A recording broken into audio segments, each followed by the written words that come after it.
And mag-skincare naman tayo. Ito yung matagal ko nang dapat na in-update. Hi dolls! Welcome back to my channel. Hindi ko alam kung magiging bagong clip kasi ito or iduduktong ko sa first day namin for, you know, the preparations and all. But, in any case, ito na, gawin na natin yung update ko sa The Ordinary Skincare. Ngayon, since we're getting ready, dun tayo sa morning na routine ko, which is basically the same pa rin naman. Unahin natin ang ethylated ascorbic acid. Ito, nahirapan akong hanapin.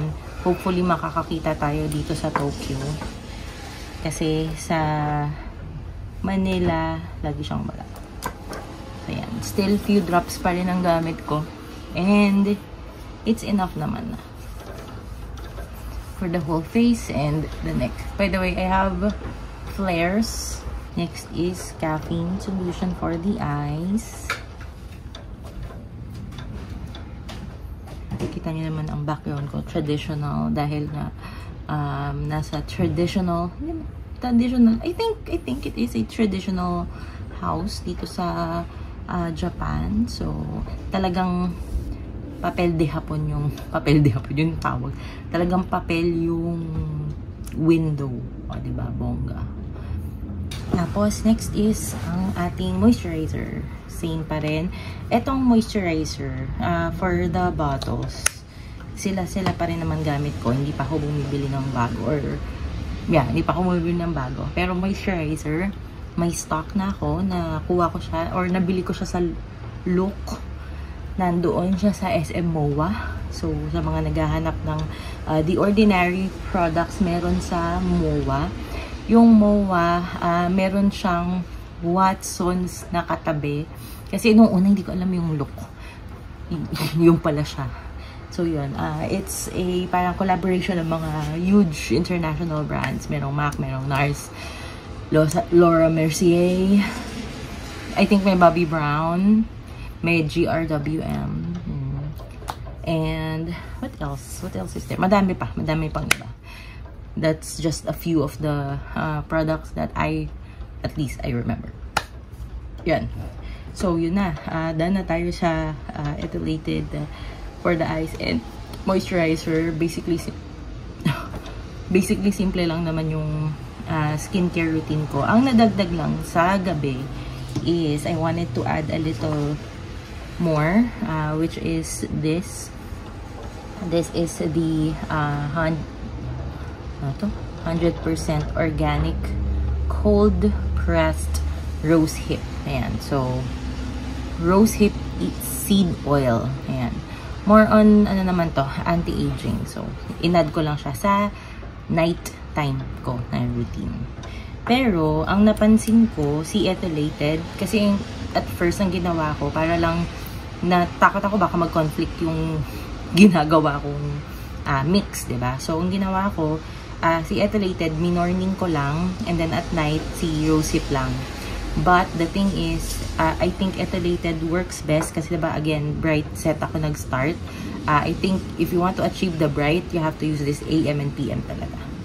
Ayun. So, binalik ko siya, nasa PM na rin siya with the rosehip.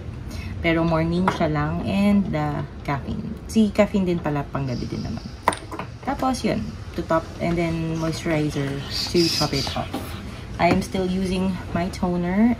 Diba naalala nyo start of the year ko siya hindi naman start of the year. Parang gamit ko na once or twice. But anyhow, ito pa lang ang nababawas ko. Kita nyo. Nakababa ng konti kasi yung phone eh. So, kita nyo. Ito pa lang ang nababawas. Tapos, i-video ko yung iba. Kung ilan na yung nabawas. Tapos, ang pinalitan ko lang is sunscreen. Hindi ako nakakita talaga ng The Ordinary na sunscreen sa Manila. I tried ordering online over Lazada. Di ako makakuha ng seller na legit. May binilhan ako, came back na hindi siya legit. So, no. Yan. So, Anessa tayo. Anessa is mabibili naman na din sa Watsons. So, mas madaling hanapin. Yung Shilin, sana tama yung pangalan ko sa Shilin. Yung nabili natin sa Hong Kong, syempre mahirap nang hanapin. Mas mahirap hanapin. So, isa tayo. Let's see if we'll have better luck finding The Ordinary products here in Tokyo.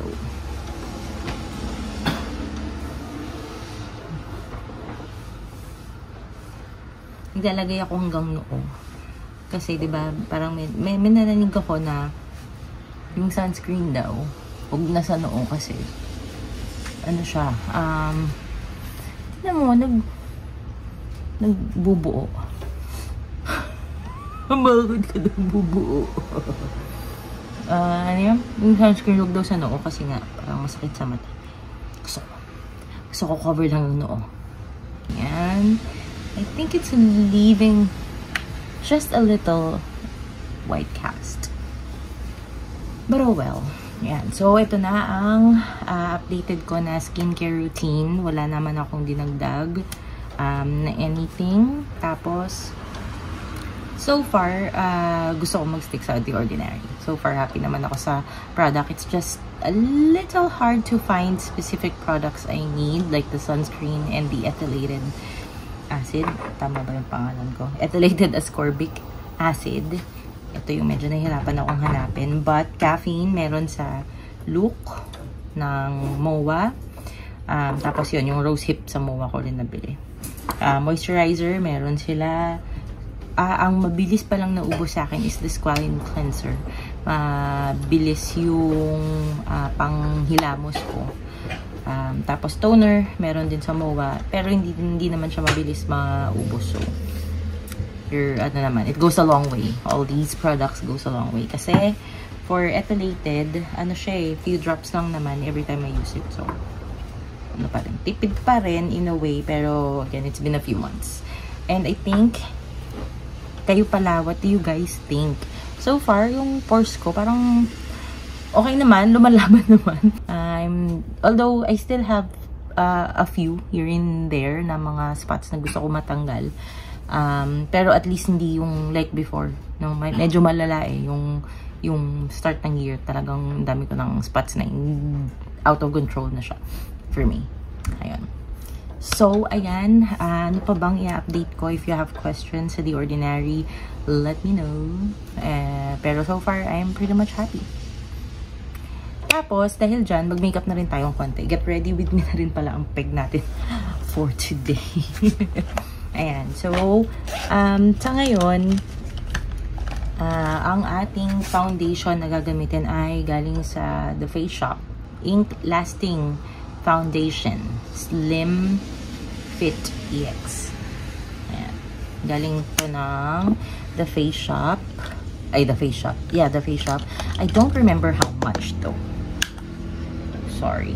I think 1,000. Hindi ko na naalala. Lagyan ko muna ng ointment ng aking flares and I'm not gonna touch it with makeup because we want it to breathe. Ayan. Kasi pag pinatungan ko, syempre, tendency magre-react siya. So, ang lighting ko rin dito, not so great because ito yung magandang lighting. Wait lang ah. And I am so sorry kung super lapit. Wala akong ibang pwedeng paglagyan eh. Nalayo na lang ako ng konti. Ayan. Ayan. Okay. I think this works, right? Bear with me, dolls. Ayan. Tapos, and then, update na rin. Itong lashes ko sa Arcane ulit. Arcane Dasma, if you would remember my last video. If you haven't seen it, please go ahead and head to that video right after this one. Ayun, Arcane, cat eye pa rin. Same artist. Ano ba tawag sa kanila? Artist? Lash. Basta yun, yung ng lash ko. Same naman, and I love the service still. Yun lang, nagmahal na ang presyohan nila. Ngayon, medyo nagmahal na. From 649, last time na naalala kong nagpagawa ako. I think it was 649. Ano na siya ngayon? 999. Ayun. Pero still, for me, not bad. Para sa ganitong lashes. This is, I think, considered glam effect na volume, ganyan. So, you know how I like my lashes.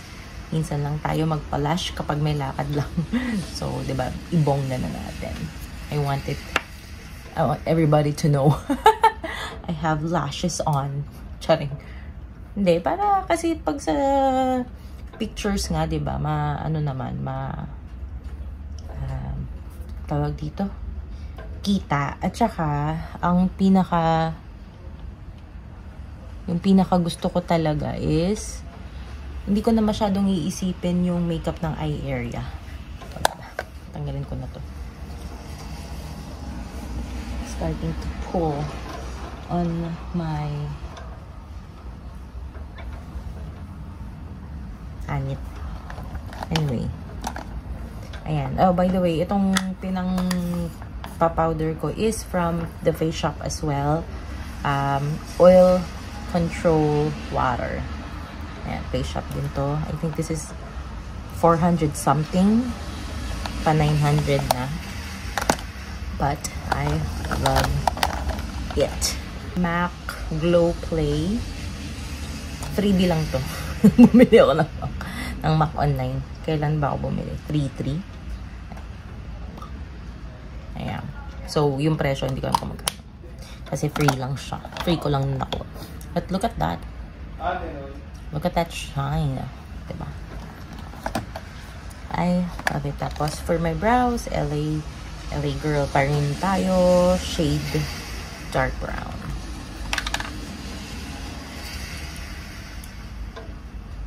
Let me just do my kilay. Ayan. So, while I'm doing my kilay, nakakaloka kasi pagising namin, it's raining hard. Right now, it's still drizzling, but we're still getting ready para in case humupa ng tuluyan ng ulan, ready na kaming umalis. Pero yun, sadly, walang payong dito sa Airbnb. So, I guess you can add that to your pros and cons if you're, if you are thinking of going to Japan and torn between booking a hotel or an Airbnb. I think that's one of the considerations. May mga Airbnb host naman siguro na merong payong, no? Pero sa experience namin, hotel, nagpapahiram sila ng payong. Dito nga lang, sadly wala. Pero yun, it would be nice, diba, if meron na.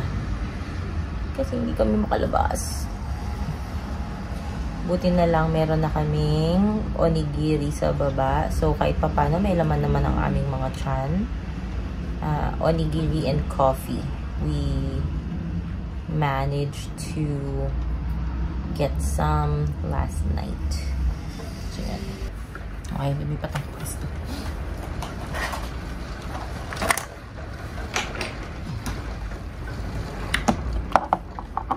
Ayan.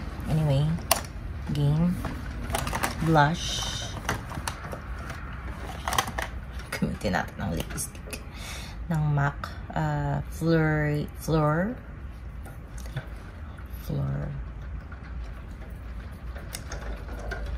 para medyo ano tayo sa cherry blossom.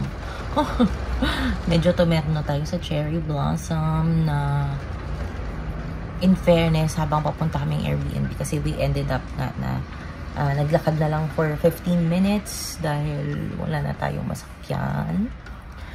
So yun, we ended up finding cherry blossoms around. Ang ganda. Ang ganda, girl. I think ito na rin ang ano ko. Lip color ko, no?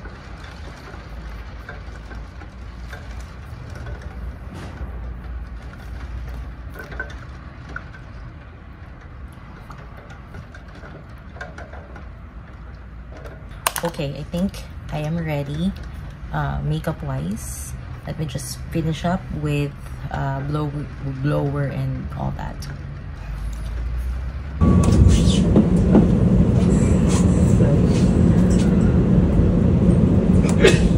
Girl, nalimutan ko na kayong i-update. Nasa labas na kami. Lakad-lakad na kami. So, I'm so sorry. Ito ang outfit ko para makita nyo.